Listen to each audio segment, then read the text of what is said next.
هدف من از ضبط این شورت ویدیو توضیح راجع به سبک ویدیو هامه.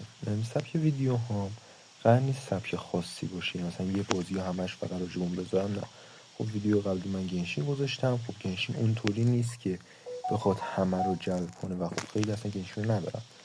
سر همین از چند تا بازی میذارم و سعی میکنم بازیایی نذارم که خیلی تو یوتیوب راجبش، یعنی افراد زیادی هستن که بازی میکنن، مثل حالا کلاف خیلی بازی میکنم و من اگه میخوام ویدیو بذارم اول از همه نمیتونم مخاطبی جلب کنم، چون بازیم زیاد خوب نیست و خب خیلی بهتر از من هستن.